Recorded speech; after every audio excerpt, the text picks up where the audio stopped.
Hello and welcome to the 20th episode of the 8 Cube Circus. Can't believe we made it this far, but we're here shortly following the Golden Gauntlet World Championships. It is myself, Denish, and Xenaid. As usual, we'll start with Denish. How are we doing and how did Worlds go for you? Yo, I'm having a good day. I just chilled and played Snap all day. We're having a really fun hot location right now where Hella is just shredding people. So that's probably what I'm gonna go do for the rest of the night. But yeah, it's good. I just finished Golden Gauntlet. I went 5-2.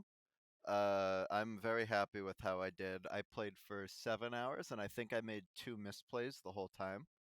One of my losses I could not have avoided, and the other one I definitely could have. I need to practice more against negative, but overall, pretty good. Pretty good. Happy with Snap, having fun, having a good time. Yeah, I think it's the same for me, really, because I've been having a lot of fun with Snap. I've started learning Move today. My GGA performance is not as good as I would have liked, but I'm pretty happy in terms of I didn't get to spend that much time prepping, so I just played a little bit.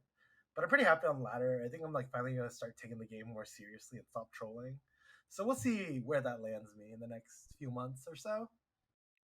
That might even last more than 5 days. Yeah, first time lasting. Serious. Then it's taken the game serious for a while. I won't mince words. I did terrible in Golden Gauntlet. I deck built a deck for a while, and then I made two changes. And because I was mad I did bad in Golden Gauntlet, I decided to climb 400 snap points on ladder and just destroy everything. I my problem was I took a ladder deck to a conquest tournament. Unfortunately, I had some very bad luck in drawing, and I can't really overcome that in in a conquest setting, especially if those games are for multiple cubes. But I have been really working on deck building and optimizing a single archetype. In terms of ladder, I had fun. I've been having fun with it. I finished in the top 10 last season at my record SP of over 9,600. Having a fun time with Snap though. And yeah, so first, join the Discord. I'm not sure when this episode is going to come out, but we are hosting webinars there regularly. We had our good friend Heart of the Cards host a Victoria Hand webinar a few days ago at the time of recording. And on the day of recording after this, I'm going to be hosting a ladder climbing webinar. If you like that, if you want to get better at Snap, this is one of the best places to do so. We have some top infinite players coming in and teaching you parts of the game that you might need a bit of a boost on if you want to become a top infinite player. At least I can speak for myself. I hung out with a lot of top infinite players. I got better at the game, and so can you. Make sure to join the Discord, and also has our stream and YouTube alerts. Everybody ready to get into the episode? Hell yeah. All right.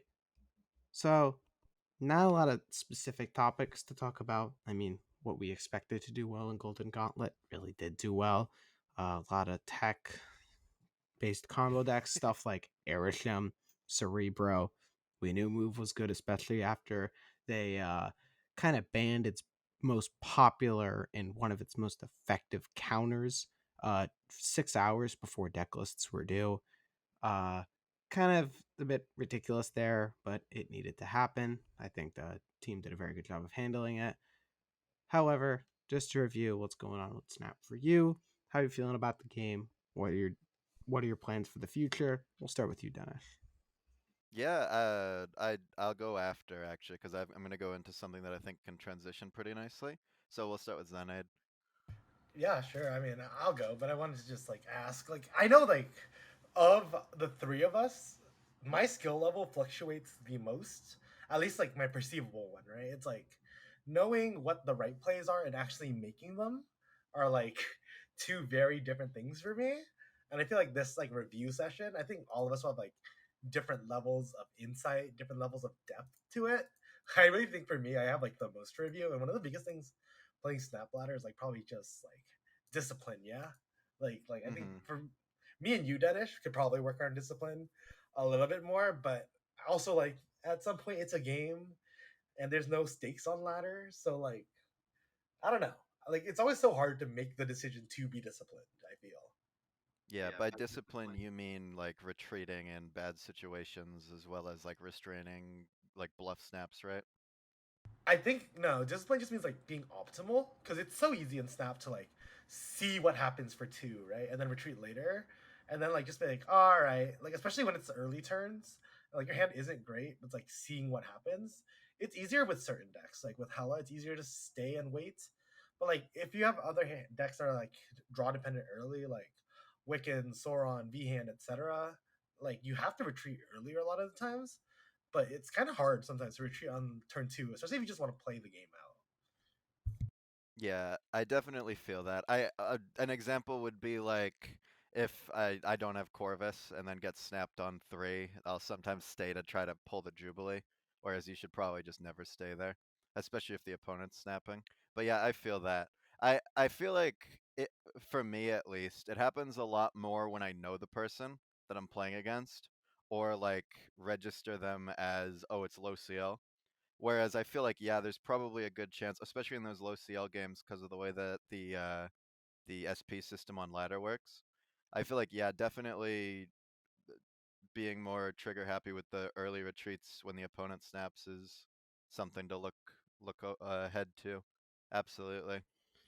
Yeah, so I got a bit of a different perspective. I'm coming off my best ladder season ever, where I just did not tilt. I just kept on going up and up and up and up and up, and I finished pretty high. But I'm kind of at the point now, especially after last season, where I got the season I wanted, the one that's like a really good PB.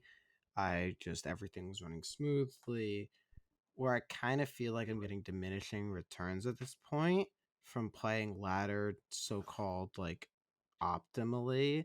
I was already sort of experimenting with this at the end of my climb last month, but it's more like, why should I play these other decks when I can work on like making my own better? Like I feel like I've fully stopped trying to be I've begun to start getting in like my optimizing phase, which I'm not really sure how I view, but more in the sense that like I know what decks I like to play. Let me just make them as best as I can. I mean, that's what I did last season. I've been playing a ton of Jocasta, and I've really just been working on okay, what's working, what's not, and trying to get more of a fundamental like understanding of the decks in order to become a better deck builder.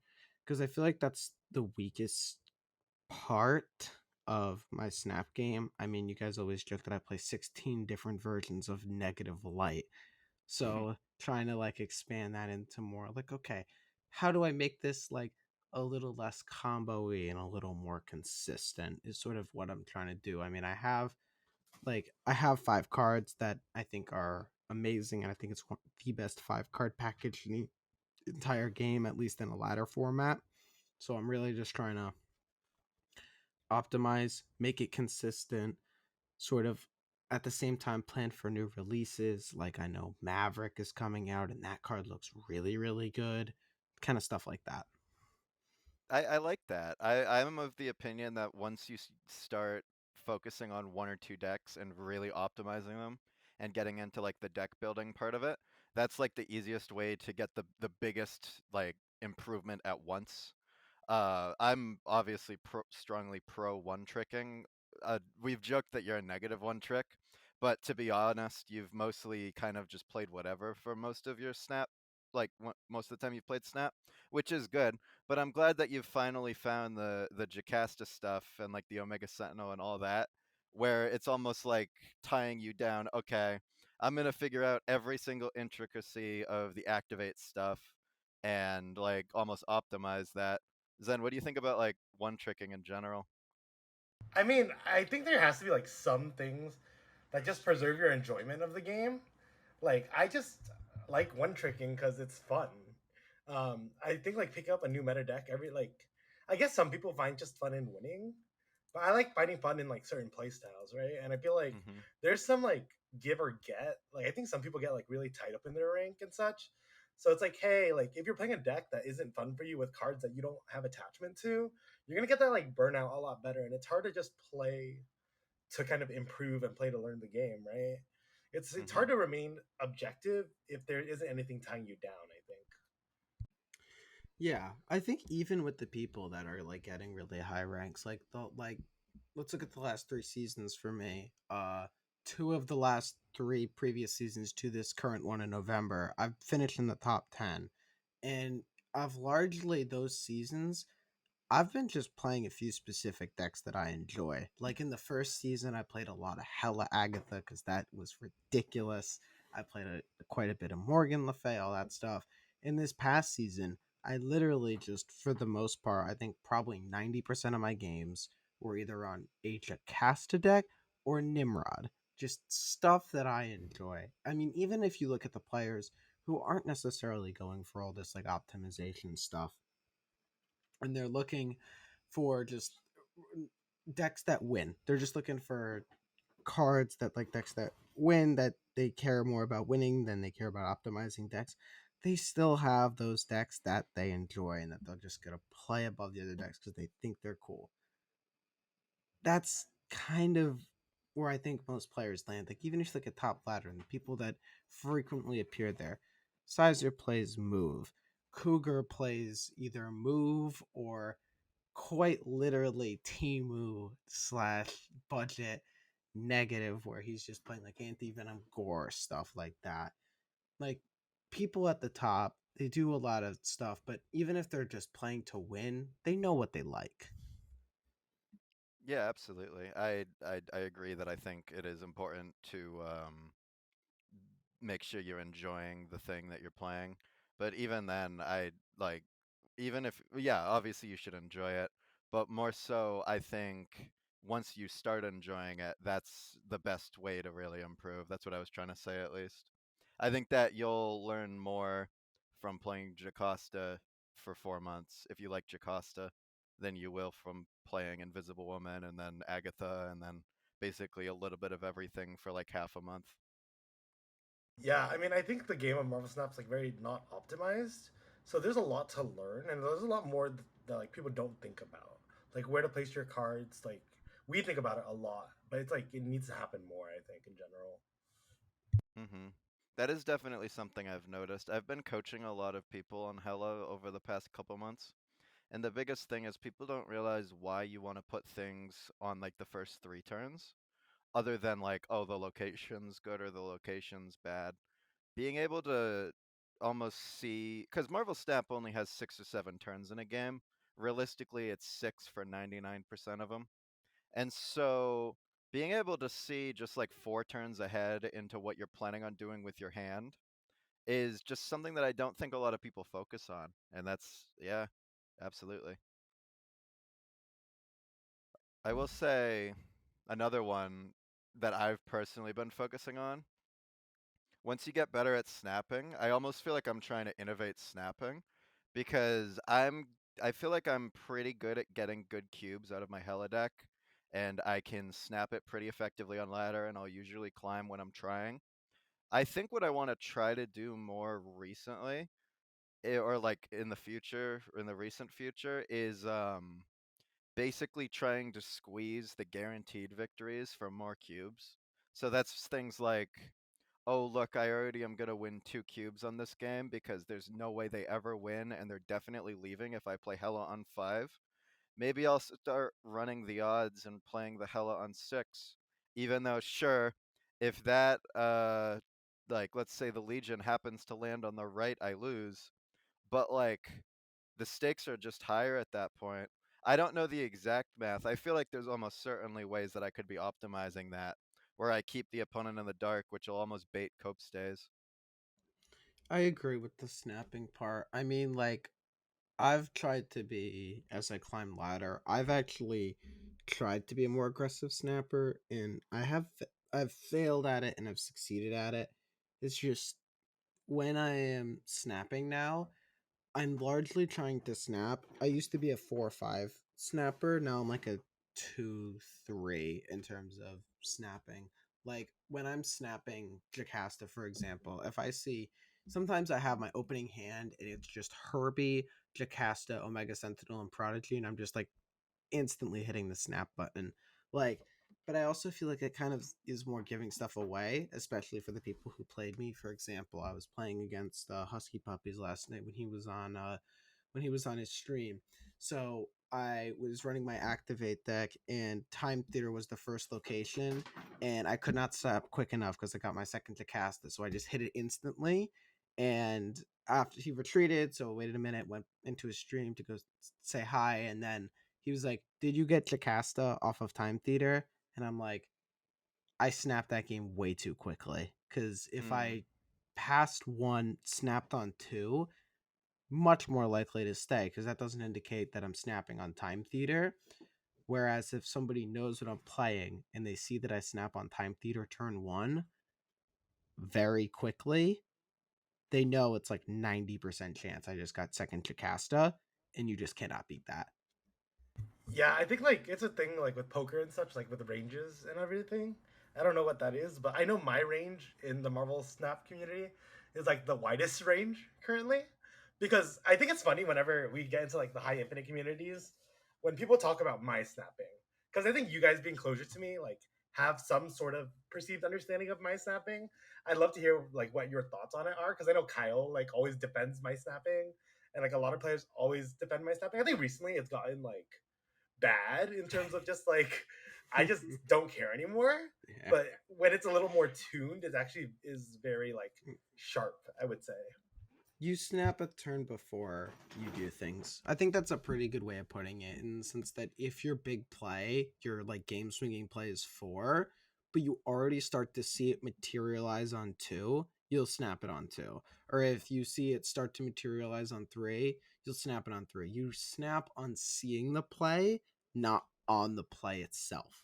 Because the play might be on turn four, but on turn three, if your setup's done, your opponent's more easily able to like gauge it, whereas you're snapping on the setup, not the play itself, is at least my interpretation. Yeah, I think that's pretty accurate, except when you play against me, then you just snap when I snap. Is that your Yeah, strategy there, Zen? Yeah. I mean, against you like should have people stopped me I out of enjoy games too, playing the dude. game against, I just snap because like why not? But Mm-hmm. yeah, I think one of my like better skill sets is I'm good at seeing the lines, and I'm also like good at okay with like losing higher stakes. So like I'll snap if like there's a line that's very likely. So it's more akin to Denish snapping pretty much, right?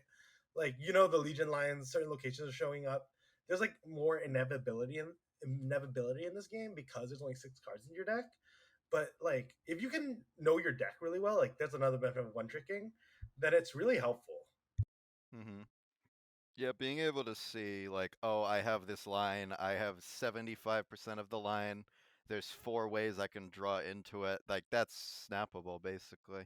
I think we do snap early, but I also think, well, I've always been pro snapping early, and I've always thought the earlier you snap the better, because like you're gonna get more cube value because you get the snap, and like there's no way they're gonna leave on the second turn.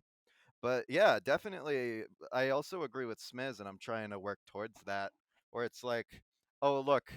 Well, I guess it's kind of harder with Hela, but like, hey, Sokovia discarded my Infinite. There's two ways that I could go about that. I could either snap immediately and try to basically get the opponent out, so I just get to go to the next game with a free cube, or I could wait to snap and basically sandbag. And recently, because I'm probably winning that game anyways, I've been trying to figure out how to sandbag better. That's what I'm really trying to improve at, and it's hard. It's really scary because you can't really tell if something's gonna work until you do it. And so you have to just kind of be willing to throw cubes around when you're trying to push things like that, and it is very scary. Absolutely. I Yeah, I agree with the sandbagging point. I've also like seen stuff where I sandbag a lot in my games. It's something that I've really, since I've been in the top infinite, that I've really tried to work towards doing. Where I see a sense that like, okay, I have Sebastian Shaw, Shadow King, and Silver Surfer in my hand. I have an activate lane set up with like Herbie and Andy. They're playing zombies and they have a 19 power horde. I'm like, okay, one, I'm going to win the Herbie lane no matter what. Two, Shadow King wins the other lane no matter what. I have like a 95% chance to win this game. However, I can probably get 8 out of them if I snap now and only play, if I snap like on 4 into playing one card on 5 and then Shadow King Shaw on 6, foregoing the extra power from Surfer, which might cost me 8 cubes. However, I'm only guaranteed getting 4. So would I be willing to risk like a 10% chance to lose 8 instead of foregoing a 100% chance to get 4? It's like sort of that stuff where like maybe when do I sandbag? When do I not sandbag? When am I going to need those extra points? When am I not going to need those extra points? Stuff like that. Like it can be tricky, but I think that is quite literally how you kind of break past the bar in the early 92 9300s of post infinite. Because if you don't know, when you climb up really high, like we're talking like over 9,000 in post infinite, it gets really tough because you're losing effectively like 1.5 times as much as you win. Like if you win an 8 cuber, you're gonna get like 22 SP. If you lose one, you're gonna lose like 36. Like it's a lot harder to climb because on average you're losing 1.5 times more than you gain. So you need like incredible cube rates and win rates to actually do stuff. I mean, obviously, if you're not getting inflated SP by virtue of a ton of different methods, which is a bit ridiculous, but in general, I think it's very valuable. I mean, ladder in general though has been a little bit less fun for me because of the inflated stuff. Like I was popping Yeah. off last season. I figured out the meta breaking deck on ladder. I was crushing with it, just destroying everything, and I only finished rank 6.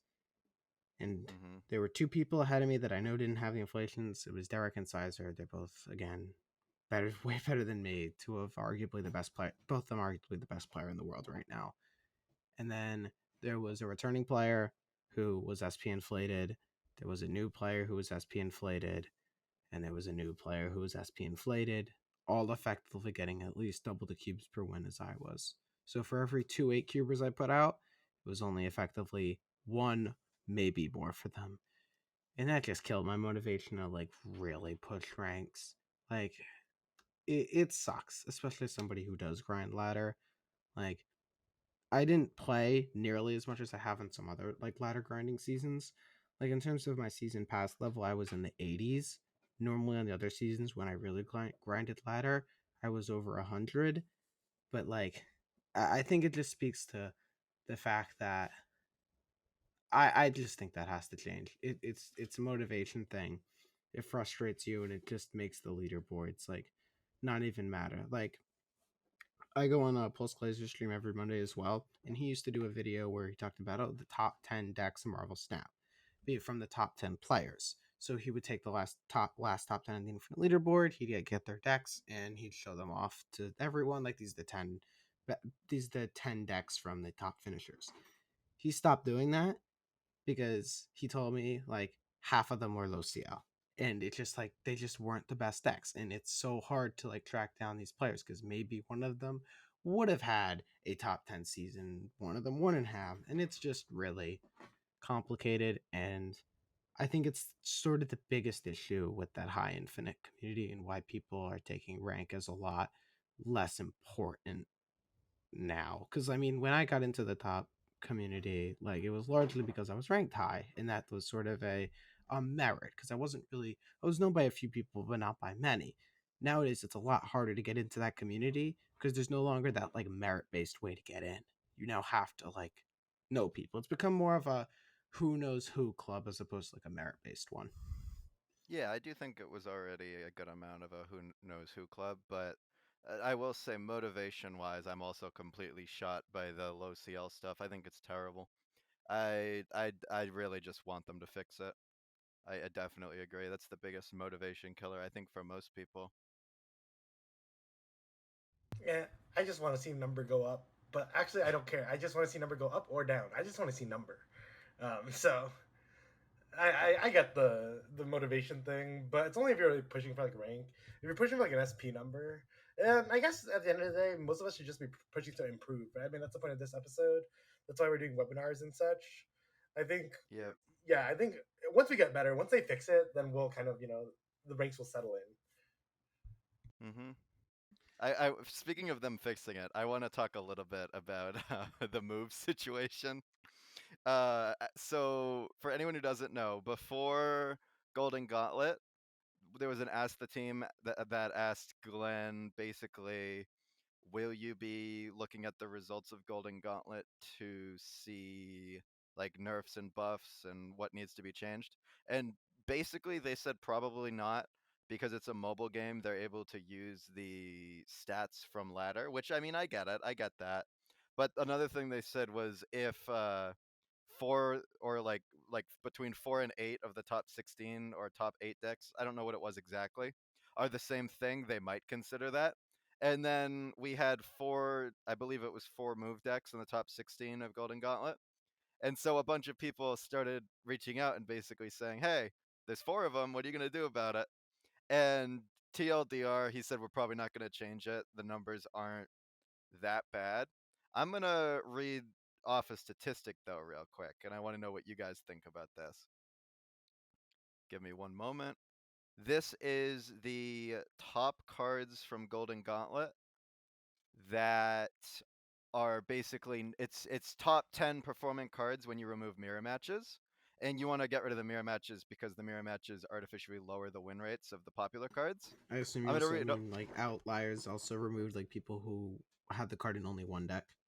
Yes, this is, yeah, and there's a 50 game minimum, so they have to have been played in 50 games, which cuts out like hella. But also, when you have such a low, there were two hella players, and so like you don't really get good stats. These are decks cards that were in at least 50 games. I'm gonna read off the top 10. Ready?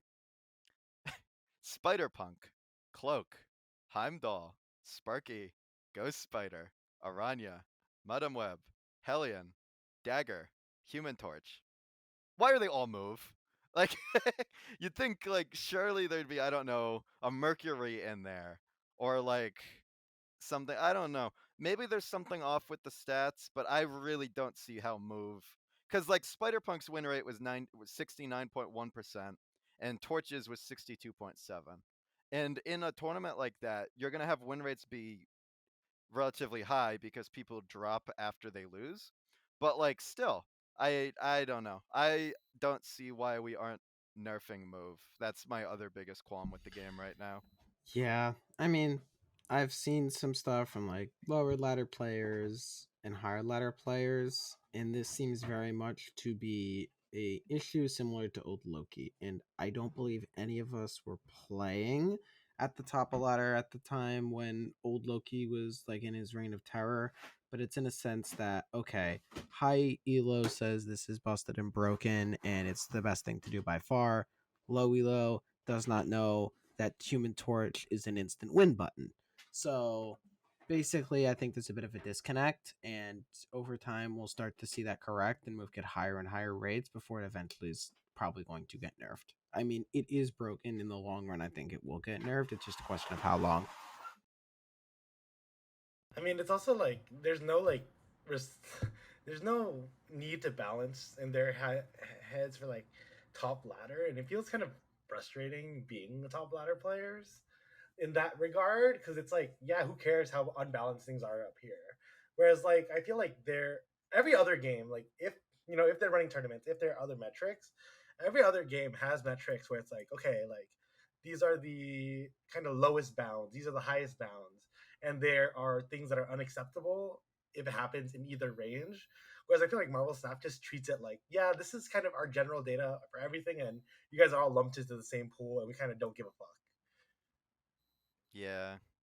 I do think that would be definitely an improvement. Even just saying, hey, anything above 60%, kind of silly at either level. Because I do think it is important.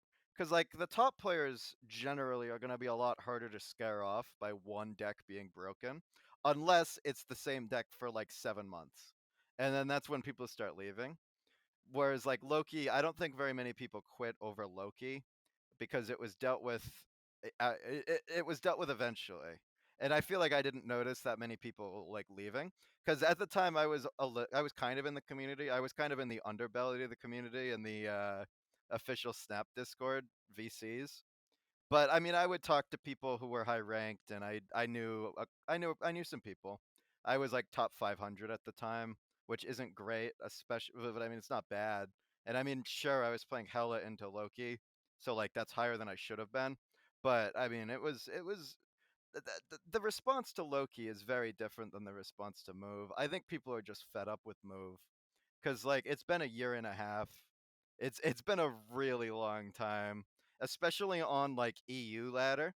Because on North American ladder, there's not that many Move players. There's almost like a silent gentleman's agreement that people just don't play it, and I probably see like 3 or 4 of them a day, and a lot of the time it's the same 2 people, and it's like whatever, dude, just play your move, do what you want.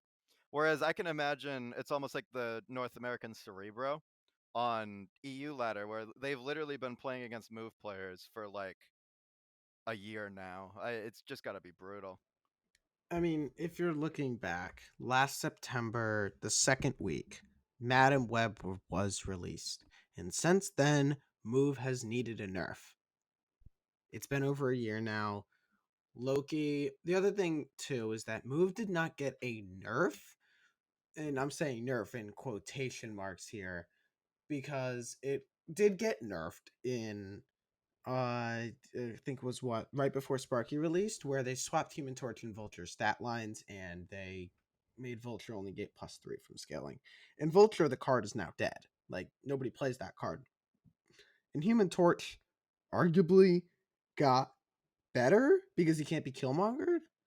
But also, they released Sparky, who I think was the tipping point. Because I heard before Sparky released, everybody knew Move was one of like the 5 best decks in the game, and it was probably needed a nerf, but it wasn't the most broken thing ever. Like with 1-2 Torch, yes, Move Bounce was super annoying, and I hated playing against it, but it didn't feel overwhelmingly broken. Sparky changed it. Sparky was whereas Madam Web was the card that put it into the nerfable territory. Through the support cards, we ended up getting some good ones, stuff like Aranya, stuff like Hellion that are all like really good. The card that put it over the top was Sparky, because that card is ridiculous. And I talked to some Move players. One of them is the massive Move apologist who does not want Human Torch nerfed under like any circumstance, even though he clearly needs one. But I think that the reason that Move has stayed this long is because one, it's a deck that people enjoy, and two, it is harder to play than average. I think with Sparky, it got so much easier to play because your positioning now matters a lot less. But I mean, like, I think we're probably going to get a Move nerf. It's just going to be a long time before we get one. My guess is that it'll be nerfed either at the end of this year, maybe like the end of 2025, or towards the start of 2026 before we enter the reign of terror that is going to be Fing Fang Foom. I'm so ready for the Fing Fang Foom. Maybe Hella will finally be able to stand up to Move because it can take the Human Torch power. I mean, I'm Yeah. playing Move now. I'm just gonna be so for real with you guys. Like Denish saw me playing it. I think Smlz has seen me playing it. I'm gonna learn it, and I'm gonna become NA sizer. I think because it's a Jug Cosmo deck. My You vibe. have too much pumping capability to be NA size. You're gonna get bored at some point, and then you're gonna say, "Let me just play Sauron," and then Yeah, but you're like just with gonna have Move, fun. sometimes you just do the thing and then you win the game. And like, like earlier today, I just like clicked random buttons, put Heimdall down, activated a Sparky. I had no idea what was gonna happen, and I was winning Move mirrors. And that shit was so fun. Like, I'm starting to see the appeal, and I'm just like, what? If this is all it takes to terrorize NA ladder, like, we'll do it. I Like, mean, I played Move to understand it for like a while now. I'm like, this is broken. I'm just gonna go back to playing decks I find more fun. But I mean, if it's fun for you and you're gonna decide to bring the Move Reign of Terror to NA, I mean, good on ya. We'll call you cringe, and you'll be the new You'll be the negative new player. Smlz. You'll be the new negative player. Yeah, I'm Smlz. I'm Smlz. I'll take it. You're the Smlz of Move, yeah, which is somehow worse. yeah. Uh, at least when I play it, it's not overp. It's just me trying to make a deck more like Mr. Negative, right? Yeah, I don't know. I do think the only deck I actively dislike playing against right now is Move. I've even gotten to a point with Cerebro where it's like it's fine. I'm running obviously like I'm hyper teching into it, where I'm running like okay, I've got Super Giant and Elias, so it's like okay, if you don't play your Cerebro early, it's gonna get Eliathed, unless you draw Cosmo, obviously.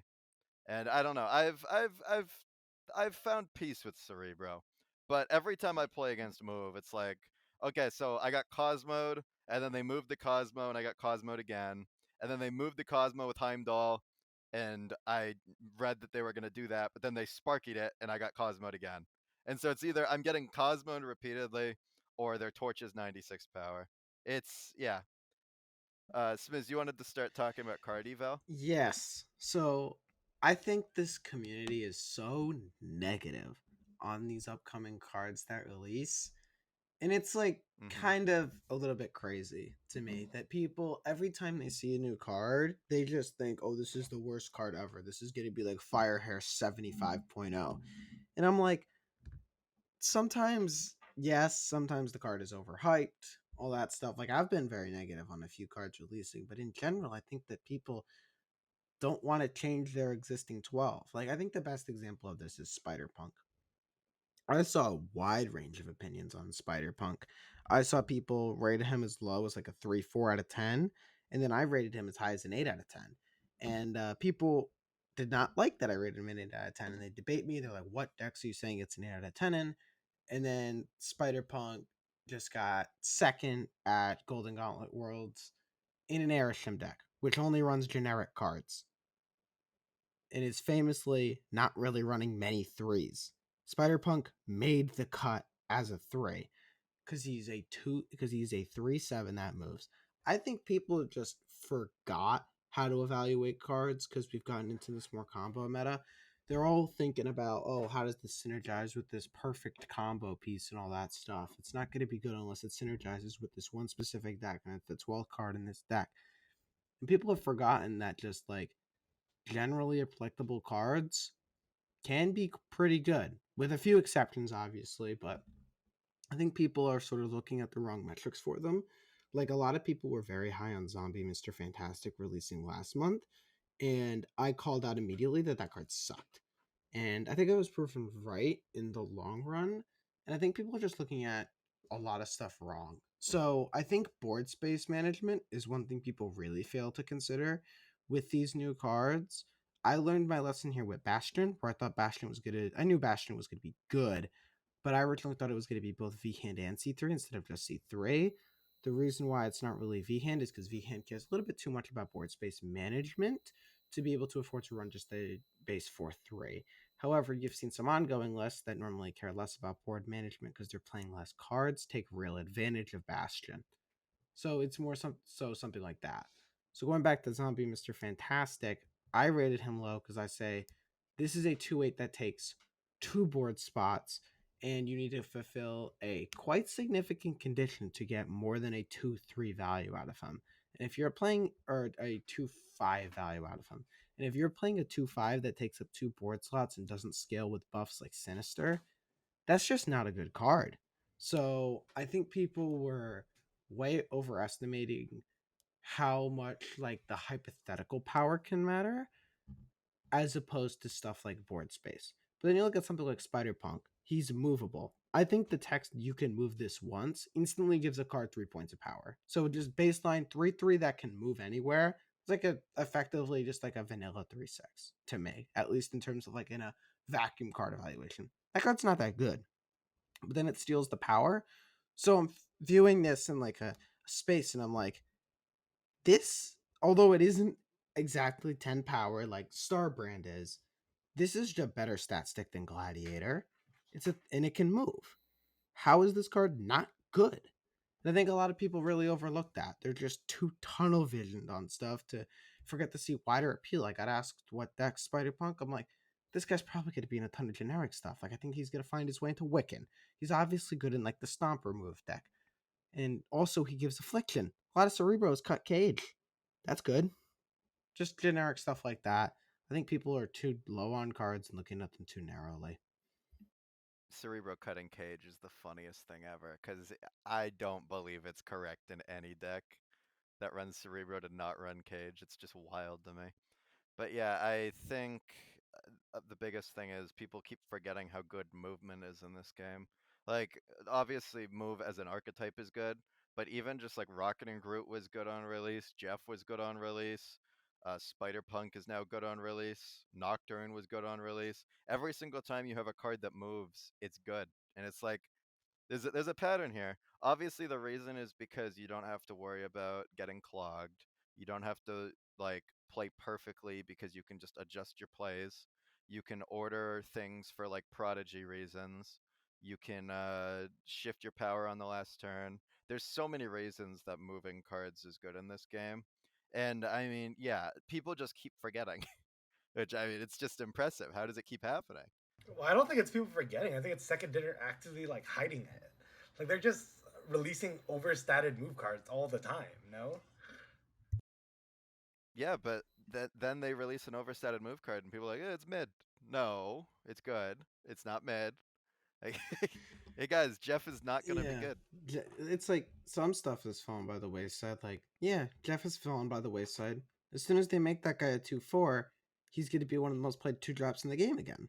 Like, these cards are like, people are overrating it. Like, so many people like bring back 3/5 Nocturne. No, don't do that. That Please card don't. is nuts. I know that card is nuts. I've played through the meta where it was the best card in the game. People think it lost 1 point of power and it's bad. No, that card is just still good. People just don't play it because they undervalue how good location change is. Yeah, the movement as well. Absolutely. I don't own Nocturne, but I think if I had it, I would run it in a lot of decks. That seems like a card I would enjoy. Because like yeah, the movement and also location control is definitely another thing people forget. Obviously we have a whole segment. I think every single person here understands how good location control is. But even like I've been playing Snowguard recently, and I've always thought Snowguard was terrible. But I mean, the Hawk is applicable. The Hawk does some dirty stuff. The Bear is applicable. It can basically just function as a mini Legion. The bear Like is good on there's Savage Lands. yeah, the exactly. It's squirrels everywhere. You can get card gen. You can get yeah, there's lots of stuff. I have That an interesting take on Snowguard quickly. Do you think yeah. Snowguard obviously released Snowguard was terrible, switching between the Hawk and the Bear. What if we swap back to that release Snowguard, but made it a 1/1? So you either get a 1 cost Hawk or a 1 cost Bear every turn. You don't get to control which, you just get a 1 cost 1/1 Hawk or a 1/1 Bear. No, I don't like it changing forms in your hand. Honestly, if they just made the bear a 2 cost, so you can get a curve off it, like if it was a 1 drop that gave you a 2 drop, then a 3 drop, like I would play it immediately. But I think like that might make it a little too strong. But like if the bear was a 2/2 and the hawk was a whatever it is right now, I think the card would be playable. Yeah. Well, I think one of the best parts of Snow Guards is the card gen. Actually, just getting 2 cards on the last turn. People, I've been playing Helicarrier, and I run Dino, and people forget Dino's not bad. Like that's a good stat stick, and being able to buff it up on the last turn, you're scaling a collector. Like I don't think Snow Guard needs to be changed. To be honest, maybe give Bear like a point, or give Hawk like a point, make him 3/4, or like 3/5. But other than, or maybe even make it work with a couple more locations. Like they turned off the Sakar synergy, that so it doesn't work with Sakar anymore. The bear, I believe. They yeah, like there's just a couple things that are awkward, but I don't even think Snowguard needs to be changed. Like in the archetypes it's supposed to go in, it feels great. All right. Is there any other things we want to talk about in Snap? Or should I jump to some deck building stuff? Yeah, go to deck building stuff. All right. I've been deck building for a month. I've been deck building one list for an entire month, and it's a Jocasta Surfer list. I started with zombies. I said, zombies are good, but I want something a little bit less weak to Shadow King because my entire game plan can really die to SK, especially if I have Pria, which in a zombies deck is unfortunately pretty common. So I tried to subsidize a tech package, and the tech package was really good, but it felt like it was missing something. So I ended up resorting to some ramp stop and some more generic answers like Spider Punk, and it's been doing really well. But I quickly want to talk about my process with deck building. So when I always deck build, I want to start with an idea. I don't just say, let me deck build a deck around just Legion, because I found that that does really bad. what I find to do, what I want to do is I find a specific set of cards. So for me, I think it's the core 5 activate cards. I think they're the best 5 cards that go in a Jocasta deck. It's Jocasta and Prodigy, obviously. And then I'm looking at my payoffs, and I went with Omega Sentinel, Herbie, and Awesome Andy. I'll just quickly talk about the reasons for each of them. Omega Sentinel is the big powerhouse. It is playing for -7 every time you can activate it. Obviously, an extremely high priority activate target. Next is Andy. I think Andy's actually slightly better than Herbie. The reason being, this guy can give you, if you have it on a Jocasta Prodigy lane, it is plus 10 to 2 lanes off of a 2 cost. That alone is very good. You'll need to have one card in the lane so we can more effectively target cards like Sebastian Shaw and movers like Spider Punk. 3, you are able to leverage the priority game extremely well. If you need priority, maybe you stop a Cosmo in your Jocasta lane, you can activate Andy early to get prio, and then obviously activate him later for the points when you don't have prio. I think that is a really strong part of Andy, and I think that he's a little bit better than Herbie because Herbie has that randomness built in. Like, I think Herbie would be better if they removed one of the rock slash energy spells. I would prefer they remove the rock, but I think that if Herbie was only on a uh, 3 turn like switch around, it would be better for him because you can then play him on 3 instead of really needing to get him out on 2. But I think Herbie is definitely a strong activate card. I think he's about on the same level as Andy, probably a little bit worse than Omega Sentinel. But there's a few things with Herbie. The first thing I want to say, if people want to play the activate deck, I know a lot of people have been enjoying it. I just got featured on Cam's video, probably going to be on a Pulse video soon. But basically, Herbie activates on a cycle. He will not repeat any of his activates until he's gone through all 4. So he's, if you might have an order double rock +1, the +1/1, and then energy. After the energy one triggers, assuming you play up on like 1 or it's a 7-turn game, he will then go back and pick another random one. He will not repeat one until he has done all 4 individually. So the main thing with Herbie there is you really want to get him out on 2, especially with that. But I think that's the main thing you need to be worried about with Herbie, because also when you get him to a Jocasta Prodigy lane, he's 96 power if you only use double on him, and it goes double, double, double, you win the lane. Just stuff like that. But Another quick thing with yeah, Herbie, yeah, you activate him early because he keeps it so that Jocasta can copy it again later, correct? correct. When you activate Herbie, he is locked into that activate, and if you Prodigy that Herbie, if it had whatever ability Herbie has that turn, Prodigy will keep that. Only Herbie has the text that rotates them. That's another thing to keep into account. But anyways, those are the 5 cards. That's why I like the 5 cards. Then it's about finding package that supports it. So the first thing I went to was, okay, what's Activate's biggest weakness? Supergiant, because you care a lot about your positioning and it's not like an on reveal. You need to find a package that can beat Supergiant. I originally said Zombies. Zombies does a pretty good job at beating Supergiant. Surfer is a little bit worse, but the fact that you can hide a Surfer is very good in that matchup at least. So you need to figure out shoring up your worst matchup. Then you just need to supplement it with the correct supporting cards. So stuff like I found Sebastian Shaw. He wasn't originally in the list, but I figured Sebastian Shaw and Andy was very, very good. Just being able to continuously scale those buffs. Then I figured out, okay, this is actually a really good Shadow King deck because my cards are all activating their power. So I'm not effectively hiding my power until the last turn of the game. Easier to throw prio. SK is the best tech card in this meta. I also figured I can't beat move. Here's a Mercury. Just sort of stuff like that. I'm still playing around with the last few spots. I'm playing Spider Punk. I kind of like him, but it's like this is the deck that Spider Punk might not be the greatest in, just because you care so much about getting that combo out and your combo starts getting out on 3. The other card I have in there is Superior Spider-Man. I really like that card, especially because it allows me to go 2+2 on 5, which is a massive boost for a Surfer deck. Or sorry, 3+3 on 5, which is a massive boost for any single Surfer deck. So just stuff like that. I think a lot of it is about experimenting. You need to not be afraid to lose and try out new ideas. I have another new idea in testing. I'm going to test a slightly different curve with a lasher in there as a sort of second awesome Andy target if I don't get like a Sebastian shot. But yeah, kind of stuff like that. I'm really excited for the card Maverick releasing in December. I think that card is really going to further tie those two game plans together. And yeah, I think a lot of deck building is about seeing what works, seeing what doesn't, and in general, trying to find out okay, what's powerful? How should I build around it in a way that shores up its bad matchups? Maybe sort of tech against this one specific deck that's annoying me, stuff like that. I mean, yeah, I like what you said where you mentioned, oh, I'm not going to just build a deck around Legion. I'm going to go around the entire activate package.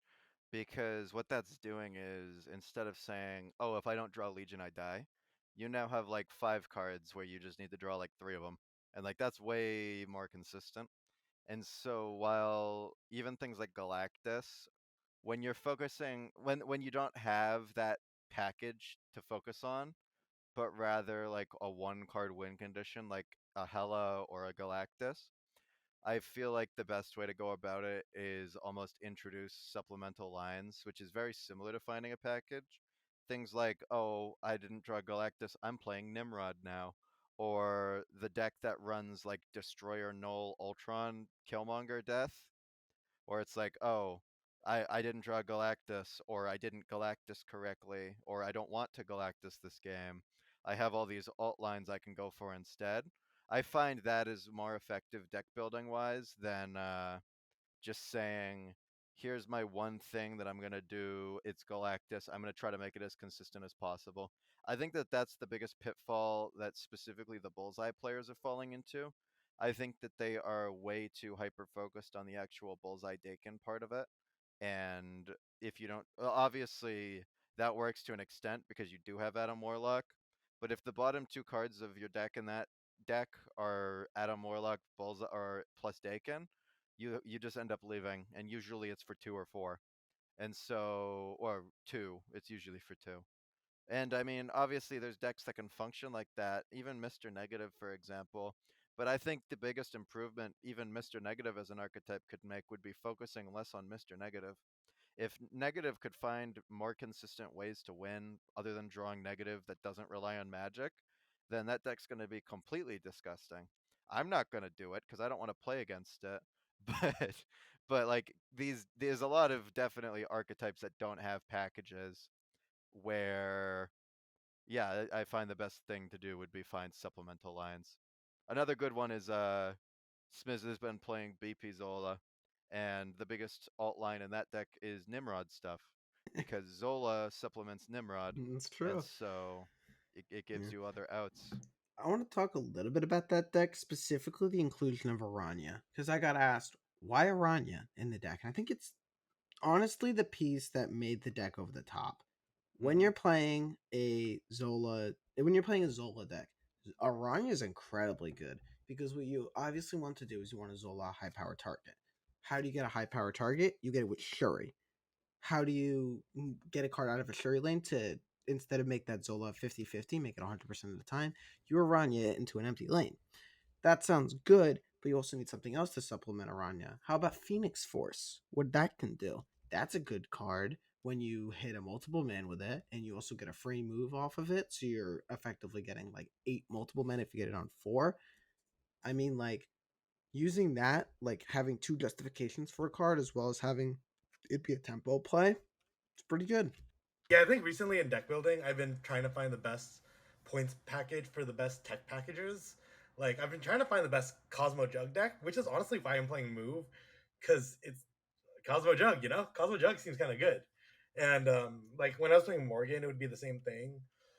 Unfortunately, like I've been hard handicapped by my favorite deck of Sauron because there's a lot of tech cards you can't run in it.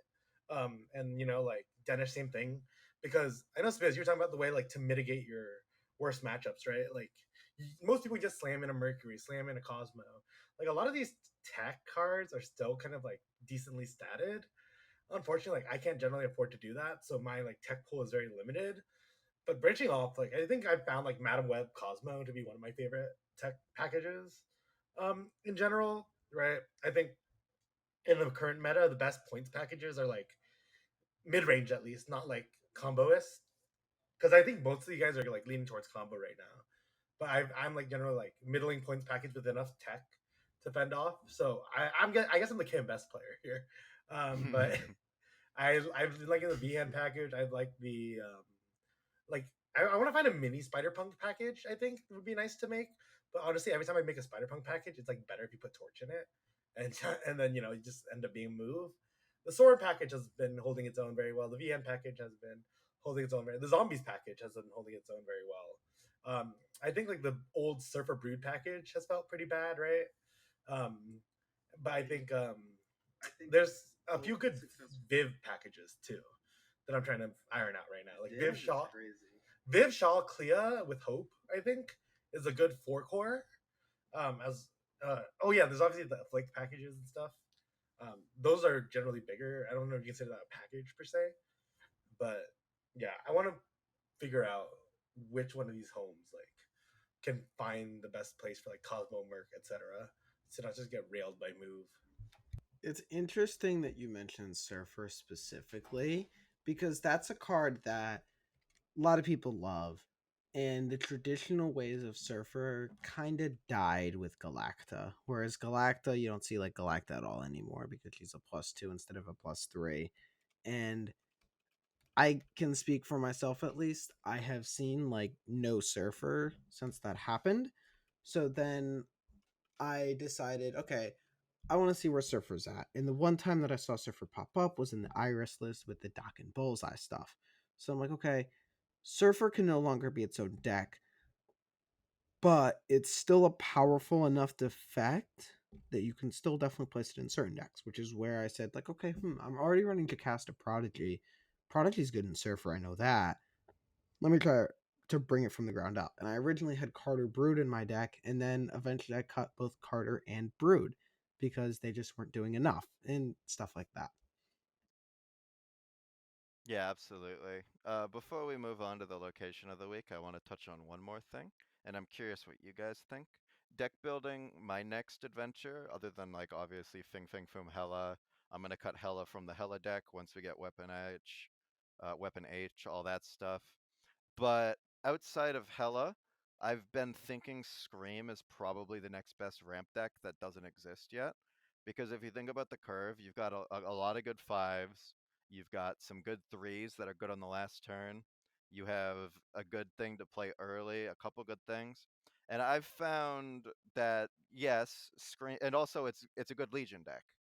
And I found yes, so far I've had a good amount of success with like a ramp Scream deck. But what I found today that I might want to experiment with is the Annihilus package in a Scream ramp deck. What do you guys think about that? The idea being if you have one extra energy on the last turn, you can Spider-Man the right lane to move a card out and then Annihilus over a sentry. Obviously, that's a deck that can run Merlin as well. I think that there's a lot of space there to explore. What do you guys think about that? Uh, you said that, and I was immediately reminded of Fenris Viper Destroyer, where you Killmonger away a rock and Uncle Ben Spider Man away another card to Viper over a Fenris, getting a Destroyer. But I mean, yeah, I think it could work. I think there's probably a little bit better stuff to be doing, just because I think Nihilus is a little bit slow right now, and it can inflict a little bit too much on your other turns. But yeah, I think it's certainly interesting, even if I might not call it the best idea. I definitely think Scream could be a little bit better, but I guess my biggest problem with Scream in general is that it's really, really reliant on its early game. And I think if you're including those rampers, you might make it a little bit too much reliant on the early game and not enough reliant on the late game. Because just all of a sudden, if you're putting in two rampers, then you're like, okay, I need to be drawing the right pieces for my game plan alongside my game plan. Like I could draw all the Annihilus pieces in Annihilus, but with no way to ramp them out, it's just too slow. Just that kind of stuff. I don't know if Scream is necessarily the answer, but I definitely think it's an interesting idea. Yeah, to push back a little bit on the slowness, I do. Yeah, obviously there's going to be bad draw, and a Nihilus isn't the best thing to be doing. But obviously there's ways to deal with the void that aren't a Nihilus, like Merlin. I think that honestly, in a specifically ramp bully move deck, you probably want to cut Scream, and so you won't be as reliant on getting Scream down. Because Scream is really good for like these mid-range, or that's a buzzword that we haven't heard in a while, these mid-range point packages because it scales by 4 and it comes down on 2. But I honestly think that the advantage of bully move isn't even that. It's just being able to clog your opponent. And I've found the fact that you're already running Blink because it's a ramp deck, you probably want Blink. Being able to consistently annihilate every single game just feels like a strong thing to do. And even if you aren't like necessarily getting the sentry down every single game early, you'll still be able to fill your right lane, and then you'll be able to go 3-4 on the last turn with a 3 cost, let's say, what's a good 3 cost for the last turn? Gladiator? Or like a Scream related one, maybe a Polaris? Something like You a could play, Polaris, yeah. yeah, Polaris plus Sentry. That just feels like a strong way to close a game. Not necessarily as strong as like a Juggernaut, but you'd be running Juggernaut as well. Maybe there's a way to get 2 extra energy. You can do Juggernaut plus Sentry. I don't even know. It just seems like it's worth exploring. Yeah, I think if you're trying to aim for last turn point output, I think a good number to go for is like 17, 18 points in Hmm. general, because that means you can compete with a lot of other plays. I think like that's why Annie is super good. But yeah, I think there's homes for Scream and Clog, like the Sentry package, that aren't being fully utilized right now. All right, that's going to be about it for our snap review. It's time for the location of the week. As we're recording it, it is the hot location right now, and it is the Nexus. We'll start with Denish because he's the one that plays Legion. Yeah, this is definitely the Legion location. Right now, Nexus is hot location, and I am balling. It's awesome. One thing I'll touch on with Nexus, and this is for all locations in general, locations go from left to right, and so the ones on the left are going to trigger before the ones on the right. And so, specifically for Legioning Nexus, what you want to do is very subtly start to stack the left lane even though it isn't your Nexus lane. Obviously, make sure the opponent doesn't have a Cosmo or an Alioth. And if they do have a Cosmo or an Alioth, the goal is now to turn off Nexus. But if you're planning on Legioning Nexus, you want to very subtly start adding power left so that the opponent doesn't really suspect it. It's more so I'm leaving space in Nexus for bigger things, but you still want to somehow get up to like 20-ish. You can be a little bit more blatant about it sometimes because people tend not to know about the Nexus stuff. And then you want to Legion it, and what happens is the left Nexus's power gets added to the middle Nexus's power, which then compounds and gets added to the right Nexus's power, which gets redistributed to the first two. And so the left one is the most important, which you can usually beat an opponent that has significantly more power than you, as long as you play it correctly with Nexus with Legion. I want to know specifically for priority decks, things like a Cannonball or a Juggernaut or a Cosmo. Regarding the Nexus with Merlin, how do you deal with managing priority with Nexus, Xenaid, when you're running Merlin? And how do you deal with when to leave it on, when to turn it off? And because I know obviously it also controls your plays. What do you think, Zen? Yeah, I think with Merlin, like my favorite thing to do is get two of the location change spells, and then like play one of them as if I'm not turning it off, and then play the second one to turn it off. Considering like if you're playing a Merlin deck, a lot of times you're playing for Prio, you usually are playing Wolf, so there's a lot of moving your power around that can happen with that deck. You know, the value of move, as we've clearly stated. Most Prio decks run some way of locking out a location. So I know on the hot locations today, Quake has risen to prominence, and a lot of decks like don't really do the Quake thing very well. But or a lot of Prio decks can't answer the Quake thing very well, so it's better just to turn it off. But it's really like, does your location control beat the opponent's location control, right? Um, if your opponent has location control, then I would just turn off Nexus, like in general, to kind of play safe. If your opponent doesn't have location control, then you can just lock them out of a game. Usually, those games should only be playing for 2 or 4 though. They should almost never be playing for 8 if your opponent has no location control into your Merlin. Yeah, I do think specifically for decks that don't have location control regarding Nexus, if your opponent plays Merlin, you should probably just get out. You are incredibly unfavored. The only time that I don't think that's the case is when your deck is really good at going wide, but like wide to the extent that you're also tall. So maybe like a move deck. But even with move decks, I beat a 188 power torch today because I was able to just Legion Nexus with an Infinite on the left, and I just outscaled it. Which I played 20 power, and he played like 190. And so, actually, I believe I won that game by turning Nexus off, which obviously that's a little bit riskier because what if they just have a second big card? But yeah, being able to balance when you have the Legion, when to turn it off and when to make it everything, as well as being able to, when you don't have location control, it's you usually just want to retreat. Obviously, sometimes you're favored enough anyways, but a lot of the time staying in those Merlin games or those known Legion or like even Cerebro, it's just a good idea to get out. Smz, do you have anything to add for Nexus? Nexus is a location in Marvel Snap that is just scam related. I mean, I don't play as much Legion as you guys, not huge on these scam locations. I think it's interesting, but like if they scam me, they scam me. If they don't scam me, I'm putting a really big Herbie in that lane. So, yeah. Yep. All right. That's going to be about it for us here at the A-Cube Circus. You can find Denish at twitch.tv/Denish_Hella. You can find me at youtube.com/@SnapAcademyYT. You can find Xenaid at twitch.tv/ZenaidTFT. Discord link is top link in the description. Make sure to join up for some webinars and coaching sessions as well. That's going to be it for us, and we'll see you later.